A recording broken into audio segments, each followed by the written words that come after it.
Tengan todos un muy buen día. Hoy vamos a aprender acerca de Jesucristo a través de Mateo. Así que le invito a que por favor abra su Biblia en Mateo capítulo número 1 y leeremos desde el versículo 1 hasta el versículo número 17. Dice así: Libro de la genealogía de Jesucristo, hijo de David, hijo de Abraham. Abraham engendró a Isaac, Isaac a Jacob y Jacob a Judá y a sus hermanos. Judá engendró de Tamar a Fares y a Zara, Fares a Esrón y Esrón a Arán. Arán engendró a Aminadab, Aminadab a Naasón y Naasón a Salmón.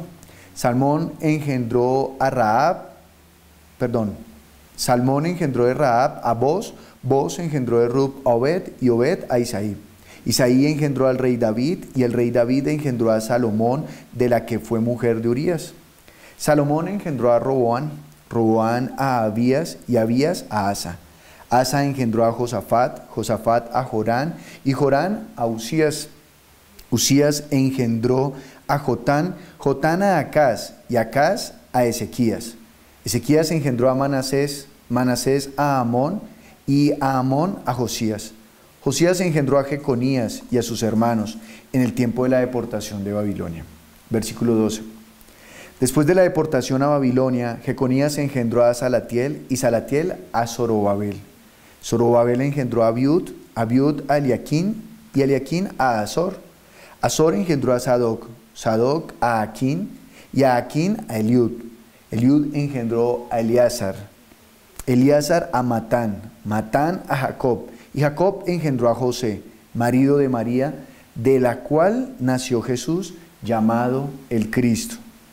De manera que todas las generaciones desde Abraham hasta David son 14. Desde David hasta la deportación a Babilonia, 14. Y desde la deportación a Babilonia hasta Cristo, 14.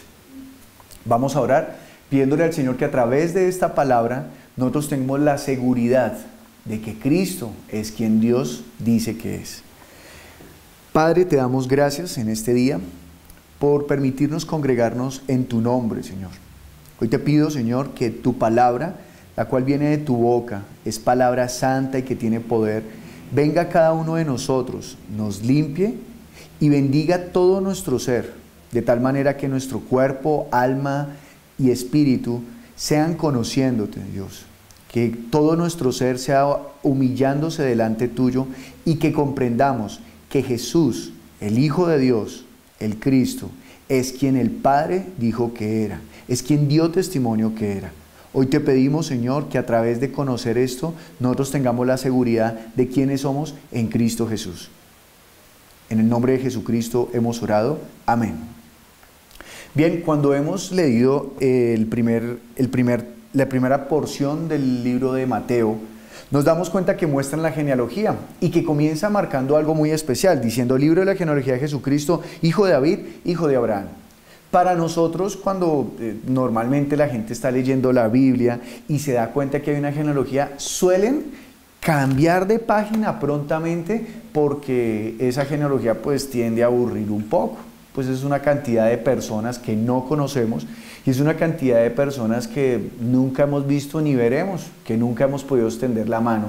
Además de eso, pertenecen a una cultura que para nosotros los latinos es muy ajena, no conocemos ese interior, aunque deberíamos para poder conocer mejor el contexto de lo que la palabra nos está enseñando. Pues bien, Mateo tiene un propósito al cual escribir toda esta genealogía. Pero antes de eso quiero contarle una historia. En 1904 hubo las primeras Olimpiadas fuera de Europa. Estas Olimpiadas se llevaron a cabo en Estados Unidos.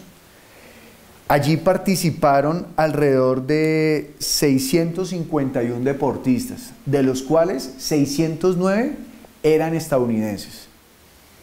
Ahora, usted podrá imaginarse cuál era la posibilidad de que Estados Unidos ganara una competencia. Bien, una de estas competencias era una maratón a campo traviesa de 40 kilómetros de larga. Allí participaron y yo le pregunto a usted, ¿usted cómo se sentiría si su papá es el campeón de ese torneo de 1904? Tal vez muchos se sentirían orgullosos, muchos sentirían un motivo para conversar cuando está reunido con los amigos, con los conocidos, en la universidad, en el trabajo, algo por lo cual enorgullecerse, ¿verdad? Porque mi papá fue el primero en cruzar la meta de 40 kilómetros. Una maratón de 40 kilómetros no cualquiera lo hace. Así que allí lo logró. Pero imagínense que allí el primer hombre que cruzó la meta se llama Fred Lorz. Y este hombre cuando cruzó, todo el mundo lo comenzó a ovacionar, porque era el campeón. Pero justo en el momento que le fueron a dar la medalla como campeón, él no la recibió. Porque él contó que a un tramo de la carrera se cansó y entonces él se montó en un carro que iba pasando y unos kilómetros antes el carro se varó y él se bajó y llegó a la meta. Pues esto es una decepción. Si ese fuera mi padre, pues no sería algo para ser orgulloso, para sacar pecho, para sentirse de qué hablar en toda reunión, ¿no? A menos que uno quisiera contar un chiste, un chascarrillo de la vida de uno, o algo que suele pasar. Pero si fuese para sentirse orgulloso y decir yo soy hijo de un campeón, no lo sería, nos sentiríamos avergonzados. O tal vez si nosotros quisiéramos pasar por hijos de campeón y alguien supiera la verdadera historia y nos desenmascarara, pues nos sentiríamos avergonzados. Bien. Allí hubo otros acontecimientos y finalmente quien ganó fue un británico, pero en la historia está registrado que este británico cruzó por la ayuda del entrenador, porque unos kilómetros antes se sintió ya su cuerpo totalmente desanimado, su cuerpo estaba totalmente débil, frágil, que no podía andar, pues su entrenador le hizo una mezcla de medicamento con brandy y eso le activó el sistema nervioso para pasar. Sin embargo, cuando llegan a la meta, llega a los hombros del entrenador. Para usted y para mí no es desconocido que eso no es que yo gané, sino que pues alguien me ayudó. Así que eso también causaría vergüenza. Pues bien, lo que Mateo quiere hacer a través de lo que está contando la genealogía de Jesucristo es que Jesucristo es quien Dios dijo que era. Es decir, la genealogía es muy importante. En mi caso, en el contexto en el cual vivo, uno escasamente llega a conocer los nombres con demasiada escasez de los bisabuelos. Por ejemplo, yo solamente sé el nombre de una bisabuela, no sé el nombre de mi bisabuelo paterno ni de mis bisabuelos maternos. Sé los nombres hasta mis abuelos. Y quiere decir que la genealogía, nuestra genealogía no nos interesa mucho. En algunos casos habrán excepciones donde conocen mucho su genealogía, pero en mi caso no lo es así y en el contexto que me muevo no lo es así.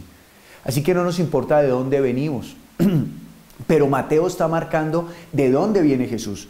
Fíjese usted que comienza diciendo el versículo número 1, libro de la genealogía de Jesucristo, hijo de David, hijo de Abraham. Así que los está marcando, porque cuando usted lee el resto de la genealogía, se da cuenta que David no es el primero ni el último, más Abraham sí es el primero, pero en ellos pasó algo especial que ya veremos más adelante. Luego el texto sigue nombrando una cantidad de personas que si nosotros leemos la escritura, algunos tuvieron cosas buenas, algunos tuvieron cosas malas, pero todos fueron usados por Dios de alguna forma. Y a través de ellos Dios mostró que iba a venir el Mesías. Mire cómo dice el versículo número 16, dice: y Jacob engendró a José, marido de María, de la cual nació Jesús, llamado el Cristo. Cuando nosotros miramos qué significa Cristo, Cristo significa el Mesías, el prometido, el ungido de Dios. Así que era para el pueblo, para el momento de Jesús, llevaban años esperando a que viniese el Cristo, el Mesías que Dios había prometido. Y allí es donde entra la importancia de quién es Jesús, y de quién es David y quién es Abraham.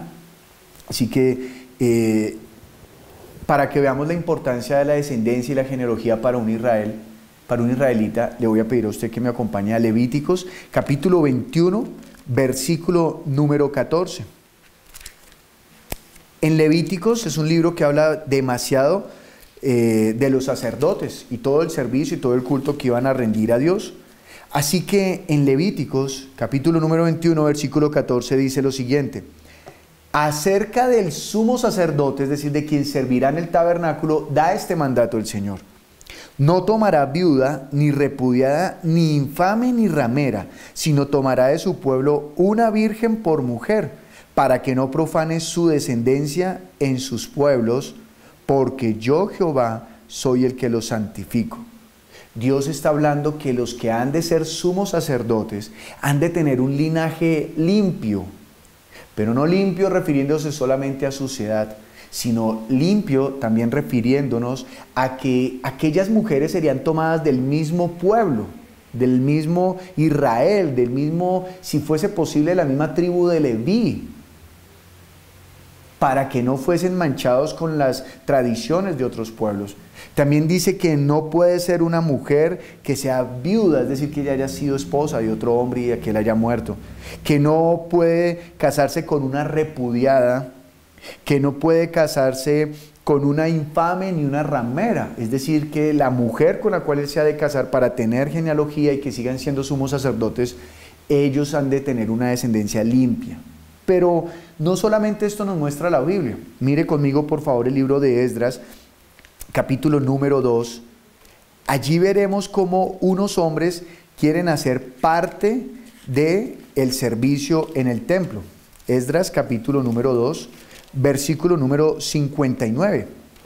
Dice así: estos fueron los que subieron de Tel Mela, Tel Arsa, Querub, Adán e Immer, que no pudieron demostrar la casa de sus padres ni su linaje, si eran de Israel. Los hijos de Delai, los hijos de Tobías, los hijos de Necoda, 652. Y de los hijos de los sacerdotes, los dos hijos de Abaía, los hijos de Cos, los hijos de Barzilai, el cual tomó mujer de las hijas de Barzilai Galaadita, y fue llamado por el nombre de ellas. Estos buscaron su registro de genealogías, y no fue hallado, y fueron excluidos del sacerdocio. Y el gobernador les dijo que no comiesen de las cosas más santas hasta que tuviesen sacerdote para consultar con Urim y Tumim. Dice el versículo 62 que fueron excluidos del sacerdocio porque no pudieron demostrar que pertenecían a la genealogía de Israel, a la genealogía de los sacerdotes. Quiere decir que fueron descartados. Quiere decir que para un israelita era muy importante demostrar su genealogía. Era muy importante demostrar quiénes eran sus padres, de dónde venían, porque de acuerdo a eso había una promesa, había una labor, había un ministerio dentro del pueblo. Porque Dios a todas las personas le da un deseo, un servicio, un quehacer para la gloria de Él. Así que para ellos es muy importante. Pablo en Filipenses capítulo número 3 nos dice lo siguiente. Versículo número 4 y 5. Pablo está hablando acerca de algunos que se creen superapóstoles, pero él está hablando ahora acerca de él diciendo: porque nosotros somos la circuncisión, los que en espíritu servimos a Dios y nos gloriamos en Cristo Jesús, no teniendo confianza en la carne. Pablo está diciendo: yo no confío en la carne, yo me glorío de lo que soy en Cristo Jesús. Pero dice el versículo 4, aunque yo tengo también de qué confiar en la carne. Si alguno piensa que tiene de qué confiar en la carne, yo más, circuncidado al 8º día, del linaje de Israel, de la tribu de Benjamín, hebreo de hebreos, en cuanto a la ley, fariseo, en cuanto a celo, perseguidor de la iglesia, en cuanto a la justicia que es en la ley, irreprensible. Así que Pablo está sacudiendo la tierra diciendo: yo si quisiera gloriarme en la carne, tengo de qué gloriarme. Pero fíjese algo, él está diciendo en el versículo 5, circuncidado al 8º día. O sea, una de las leyes para el pueblo de Israel era que los varones al 8º día habrían de ser circuncidados. Él dice circuncidado al 8º día, del linaje de Israel. Es decir, está diciendo: yo soy israelita. Yo no soy un extranjero, yo no soy un gentil, yo soy israelita. Y luego está diciendo de la tribu de Benjamín, hebreo de hebreos. Es decir, que él está diciendo que él es de pura cepa, que él no fue allí injertado, que él podría gloriarse en la carne de ellos. Es decir, que para un israelita es muy importante su genealogía, de dónde viene, saber quién es. Porque saber de dónde viene le hace identidad, saber quién es. Mateo está mostrando que Jesús es hijo de David, hijo de Abraham. ¿Por qué? Miremos por favor en Primera de Crónicas, capítulo 17, versículo 11. En este versículo hallaremos qué tiene que ver David con Jesús. ¿Por qué Mateo está nombrando a David de esta manera? Y dice en el versículo número 11: y cuando tus días sean cumplidos para irte con tus padres, está hablando de la muerte de David, levantaré descendencia después de ti, a uno de entre tus hijos, y afirmaré su reino. Él me edificará casa, y yo confirmaré su trono eternamente. Yo le seré por padre, y él me será por hijo, y no quitaré de él mi misericordia, como la quité de aquel que fue antes de ti, sino que lo confirmaré en mi casa y en mi reino eternamente, y su trono será firme para siempre. Esa fue la promesa que Dios le hizo a David. Esa fue la promesa que David murió confiando en esa palabra de Dios. Así que pensemos por un momento, después de que David muere, quien lo sucede, quien sigue siendo el rey de Israel, es el rey Salomón. El rey Salomón logra edificar un templo, pero mire estas palabras específicas que Dios le da a David. Dice el versículo 11: y cuando tus días sean cumplidos para irte con tus padres, levantaré descendencia después de ti, a uno entre tus hijos, y afirmaré su reino. El primer detalle que está diciendo en cuanto al reino es que lo afirmará. Versículo 12: él me edificará casa. Es decir, que otra cosa que hará él es que edificará casa. Y luego dice, y yo confirmaré su trono eternamente. Si pensamos por un momento, Salomón sí construyó un templo para Dios, pero el mismo Salomón confiesa que ¿quién le podrá construir una casa a Dios si ni los cielos de los cielos lo pueden contener? Es decir, que el tabernáculo sencillamente es un lugar donde se le rinde homenaje a Dios, a su nombre. A su nombre es a lo que se le da gloria, pero no es un lugar para que Él habite. Pero Él está diciendo que aquel que Él establecerá le edificará una casa. Casa significa un lugar donde ha de habitar. Así que aquel rey le edificará casa. Y dice, y yo confirmaré su trono eternamente. Salomón murió y ahora está entre nosotros, enterrado en la tierra, allá en Jerusalén. Pero Jesús murió, pero resucitó al tercer día. Jesús edificó una casa que dijo, yo destruiré este templo, refiriéndose al que construyó Salomón, y en 3 días lo edificaré. Y dice la palabra que se refería a su cuerpo. Mas también dice el versículo número 13, yo le seré por padre y él me será por hijo, y no quitaré de él mi misericordia. Y Jesús nunca vio que la misericordia de Dios se apartara de él, y Jesús fue el hijo para Dios, para el Padre, y el Padre fue para él, lo vio a él como su hijo. Dice como la quité de aquel que fue antes de ti. Versículo 14 dice, sino que lo confirmaré en mi casa y en mi reino eternamente, y su trono será firme para siempre.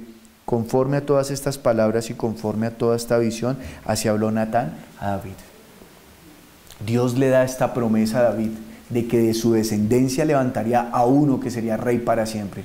Por eso Mateo está nombrando a Jesús, a David, perdón, en la descendencia, en la genealogía de Jesús. Cuando Jesús mira hacia arriba, ¿quiénes hay? Está David. Es decir, que Mateo está interesado en que vean que Jesús es el cumplimiento de la promesa de Dios. Para que podamos entender que Jesús es quien Él dijo que era. Jesús dijo, mi Padre que está en los cielos. Es decir, que Él está diciendo que Él es el Hijo de Dios. Y luego también dice que Él vendría entre las nubes. Está diciendo que Él será quien se sentará en el trono celestial. Que Él es aquel rey prometido a David. Que no es un rey de este mundo, sino que es un rey celestial. Aquel que mostrará la gloria de Dios. Aquel que reinará y juzgará no conforme al pensamiento del hombre y los preceptos del hombre, sino conforme al pensamiento y los preceptos de Dios. Ahora bien, ¿qué más tiene que ver esto? Miremos lo que dice acerca de Jesús Pedro. Así que acompáñeme a Hechos capítulo número 2. Hechos capítulo número 2, versículo 29. Dice así, varones hermanos, se os puede decir libremente del patriarca David, que murió y fue sepultado, y su sepulcro está con nosotros hasta el día de hoy. Pero siendo profeta y sabiendo que con juramento Dios le había jurado que de su descendencia, en cuanto a la carne, levantaría al Cristo para que se sentase en su trono. Pedro está diciendo que aquel que Dios le prometió a David que se sentaría en su trono era el Cristo, no era Salomón, no era Roboán, sino perdón, sino que era Jesús. Jesús es aquel rey. Jesús es aquel que ha de sentarse en ese trono para siempre. Jesús es el Cristo, dice, bien, versículo 31, y viendo antes habló de la resurrección de Cristo, que su alma no fue dejada en el Hades, ni su carne vio corrupción. A este Jesús resucitó Dios, de lo cual todos nosotros somos testigos. Y mire lo que dice ahora el versículo 36. Sepa pues ciertísimamente toda la casa de Israel, que a este Jesús, a quien vosotros crucificasteis, Dios le ha hecho Señor y Cristo. Es decir, que lo que Mateo está haciendo es lo mismo que Pedro hizo en este discurso, y es que está demostrando que Jesús es aquel que Dios había prometido. Es decir, que Jesús no es un farsante, que Jesús no es alguien que está contando una historia mentirosa. Si usted va conmigo por favor a Hechos capítulo número 5 versículo 33, usted se dará cuenta que en la época de Jesús él no fue el único que se levantó diciendo que era alguien, sino que se habían levantado más personas. Hechos capítulo 5 versículo 33 dice: ellos oyendo esto se enfurecían y querían matarlos. ¿Quiénes se enfurecían? El concilio de Israel.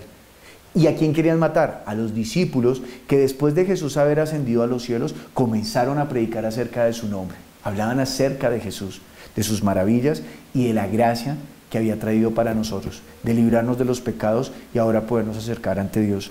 Y dice el versículo 34, entonces levantándose en el concilio un fariseo llamado Gamaliel, doctor de la ley, venerado de todo el pueblo, mandó que sacase fuera por un momento a los apóstoles. Y luego dijo: varones israelitas, mirad por vosotros lo que vais a hacer respecto a estos hombres, porque antes de estos días se levantó Teudas, diciendo que era alguien. A este se unió un número como de 400 hombres, pero él fue muerto, y todos los que le obedecían fueron dispersados y reducidos a nada. Después de este se levantó Judas el Galileo en los días del censo y llevó en pos de sí a mucho pueblo. Pereció también él, y todos los que le obedecían fueron dispersados. Es decir, que en la época de Jesús y un tiempo antes se levantó un Judas Galileo y también se levantó un Teudas. Y dijeron que eran alguien. Pero cuando fueron muertos, sus discípulos se dispersaron. Ahora, Jesús ya ha muerto, ya han pasado con toda seguridad más de 60 días, más de 50 días, en los cuales los discípulos están predicando. Y por el contrario, lo que se ve es que con toda fuerza están anunciando el evangelio en el nombre de Jesús. Y Gamaliel les está diciendo: recuerden a estos hombres que cuando fueron muertos todos sus seguidores se dispersaron. Mas dice en el versículo 38, y ahora os digo, apartaos de estos hombres y dejadlos, porque si este consejo o esta obra es de los hombres, se desvanecerá. Mas si es de Dios, no la podréis destruir. No seáis tal vez hallados luchando contra Dios. ¿Qué está diciendo Gamaliel? Hey, este Jesús dijo ser alguien, y puede que sí lo sea, porque no se está desvaneciendo lo que él enseñó, sino que por el contrario está tomando más fuerza. Así que nos podremos estar encontrando peleando contra Dios. Ahora miremos por qué Mateo está hablando acerca de Abraham. Ya Pedro y Mateo nos han hablado de David. Ahora, ¿por qué Mateo nombra a Abraham? Recuerde, el objetivo de Mateo es que usted y yo y todo aquel que lea ese evangelio entienda que Jesús es quien Dios dijo que era. Esto demostrará varias cosas. Una, que Jesús es en quien debemos creer. Y dos, que Dios promete, cumple sus promesas. Que lo que Él promete es que Él es fiel en su testimonio, que Él no tiene sombra de variación. Lea conmigo, por favor, Génesis capítulo 22, versículo 15. Dice: y llamó el ángel de Jehová a Abraham por segunda vez desde el cielo y dijo: por mí mismo he jurado, dice Jehová, que por cuanto has hecho esto y no me has rehusado tu hijo, tu único hijo, de cierto te bendeciré y multiplicaré tu descendencia Perdón, nuevamente leo desde el versículo 17. De cierto te bendeciré y multiplicaré tu descendencia como las estrellas del cielo y como la arena que está a la orilla del mar. Y tu descendencia poseerá las puertas de sus enemigos. En tu simiente serán benditas todas las naciones de la tierra por cuanto obedeciste a mi voz. Estas fueron las palabras de Dios hacia Abraham en el momento que él estuvo dispuesto a entregar su hijo por amor a Dios. En ese momento Dios detuvo su mano y le dice esto, dice, por cuanto no rehusaste darme a tu hijo, tu único hijo, ahora yo te bendeciré. Y dice, y tu descendencia poseerá las puertas de sus enemigos. Solamente en Cristo Jesús es que nosotros podemos poseer las puertas del enemigo. Solamente en Cristo Jesús es que la luz del Evangelio puede resplandecer, derrotando las tinieblas de Satanás. Solamente por el nombre de Jesús es que los demonios huyen. Solamente por el nombre de Jesús es que usted y yo podemos ser salvos. Solamente por el nombre de Jesús es que puede ser santificada la cena del Señor. Solamente en el nombre de Jesús es que nosotros oramos. Solamente en el nombre de Jesús es que nos podemos presentar ante el Padre. Así que el nombre de Jesús es el que rompe y desbarata las fuerzas del enemigo. Solamente conociendo el nombre de Jesús dice, en tu simiente serán benditas todas las naciones de la tierra por cuanto obedeciste a mi voz. Así que solamente en el nombre de Jesús son benditas todas las naciones de la tierra. Pero eso fue lo que Dios le dice a Abraham y eso fue lo que Moisés está escribiendo en el Génesis. Ahora miremos qué dice Pablo acerca de ello. Gálatas capítulo 3, versículo 16.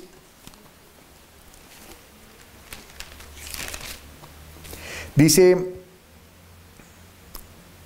ahora bien, a Abraham fueron hechas las promesas y a su simiente. No dice, y a las simientes como si hablase de muchos, sino como de uno. Y a tu simiente, la cual es Cristo. Esto pues digo, el pacto previamente ratificado por Dios para con Cristo, la ley que vino 430 años después, no lo abroga para invalidar la promesa. ¿Qué es lo que está diciendo Pablo? Dice el 16, ahora bien, a Abraham fueron hechas las promesas y a su simiente. No dice y a las simientes, como si hablase de muchos, sino como de uno, y a tu simiente, la cual es Cristo. Quiere decir que Mateo, al decir que Jesús es hijo de David, hijo de Abraham, él está recordando que Jesús viene por la descendencia de ellos. Él viene a través de todos los hijos que ellos tuvieron, del hijo, del nieto, del bisnieto, del tataranieto, sucesivamente, hasta llegar a José, según se creía era el padre de Jesús. Jesús no es un charlatán. Él está cumpliendo las palabras que Dios prometió. Y aquí solamente está diciendo puntualmente la promesa que habló acerca de David y acerca de Abraham. Pero si nosotros examinásemos el resto de la descendencia, encontraríamos muchas más promesas que se encuentran en Jesús. Con toda seguridad, si nosotros pensáramos que Jesús es un charlatán, tendrían que haber libreteado, tendrían que haber hecho coordinar todas unas profecías de miles de años y cientos de años atrás para que se cumpliese en Jesús. Entre David y Jesús hay un espacio aproximado de 1050 años.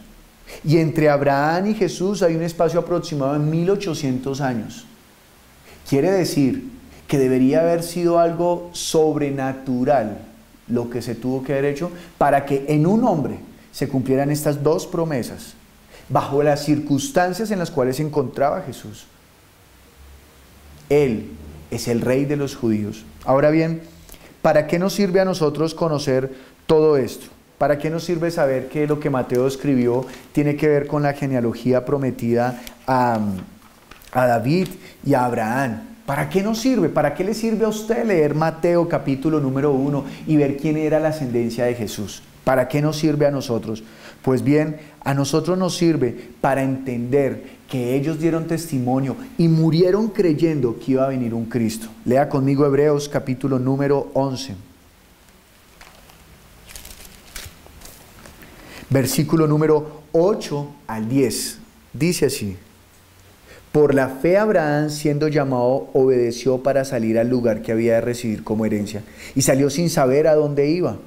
Por la fe habitó como extranjero en la tierra prometida, como en tierra ajena, morando en tiendas con Isaac y Jacob, coherederos de la misma promesa, porque esperaba la ciudad que tiene fundamentos, cuyo arquitecto y constructor es Dios.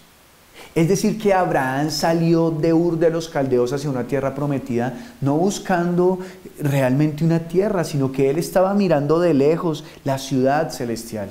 Él murió esperando al Mesías.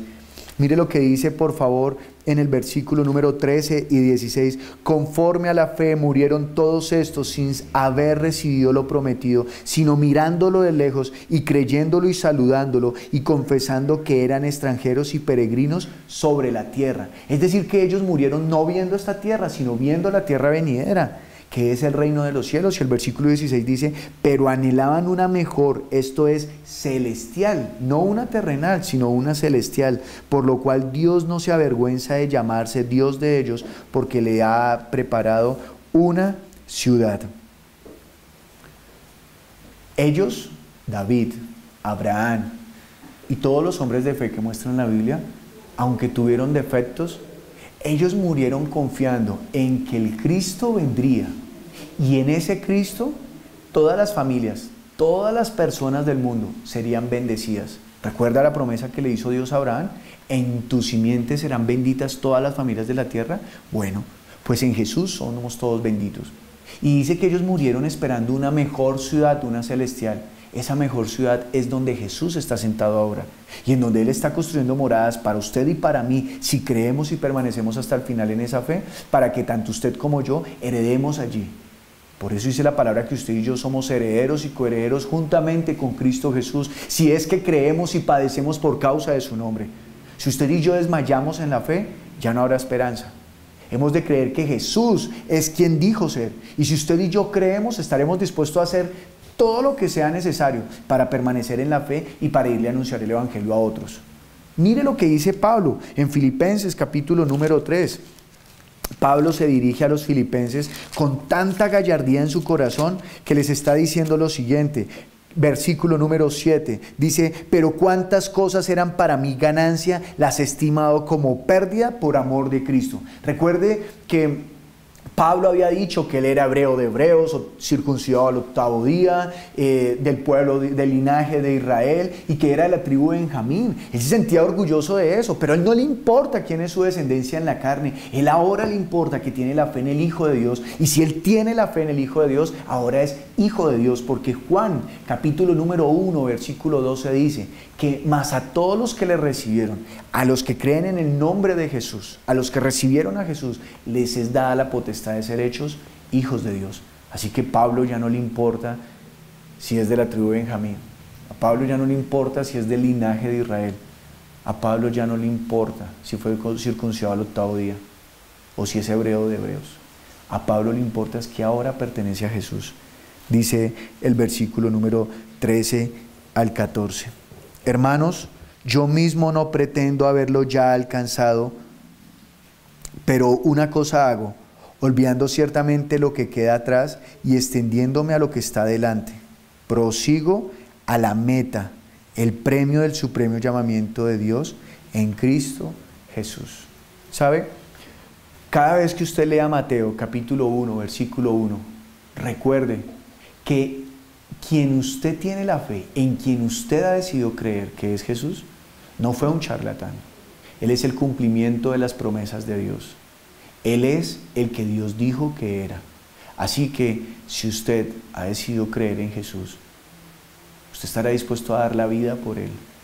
Y ya no tendrá más duda, ni tendrá más confusión, sino que usted tendrá la plena confianza de que ahora usted es quien Jesús dijo que sería. Que si usted cree en Jesús, usted tendrá la vida eterna. Que si usted cree en Jesús, ahora usted está cerca al Padre. ¿Por qué? Porque Jesús no es mentira, Él es verdad. Él es el cumplimiento histórico de todas las promesas hechas miles y centenas de años antes de que Él viniese. Ahora, En Mateo capítulo número 10, versículo 26, dice: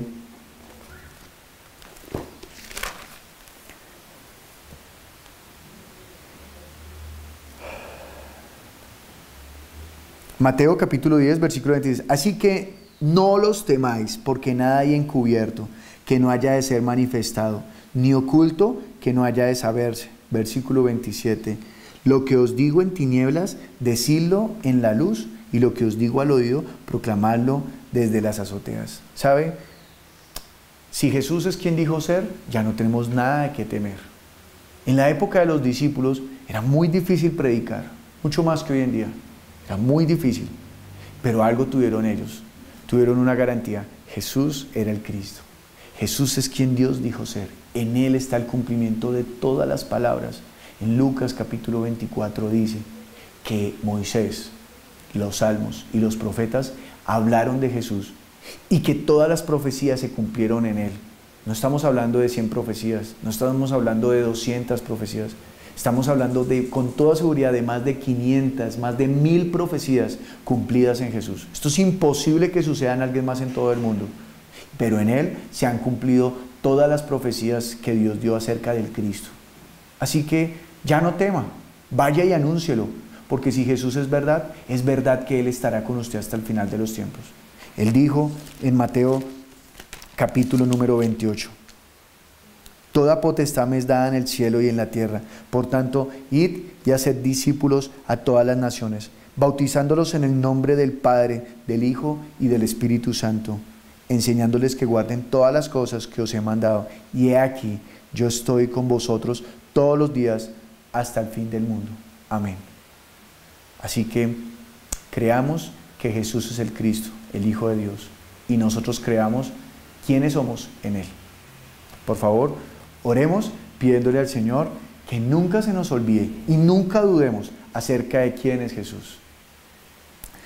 Padre, hoy damos gracias, Señor, por estas palabras que tú has traído a nuestros oídos. Te pedimos que estas palabras sean más que un conocimiento a nuestra mente. Te pedimos que estas palabras sean entrando profundamente en cada uno de nuestros cuerpos, Señor. Que esta palabra produzca vida.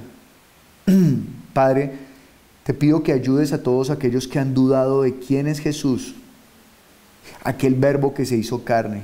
Ayúdanos a siempre tener presente que tú eres fiel en tu testimonio, que tú no te equivocas, que lo que tú prometes, tú lo cumples, Padre bueno.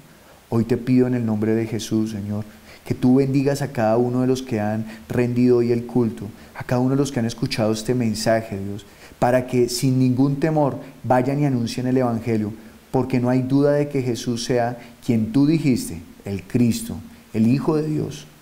Ayúdanos, Señor, a cada vez que nos acercamos a la palabra, poder comprender tus dichos y saber que tú los has cumplido, Señor. Gracias, Padre. Ahora nosotros tenemos un lugar en el reino de los cielos, porque si Jesús es el Cristo, todos los que lo seguimos somos aquellos herederos y coherederos con Cristo Jesús. Señor, gracias por estar con nosotros hasta el fin. Y si tú lo prometiste, así será. En el nombre de Jesús nos hemos congregado y hemos orado. Amén.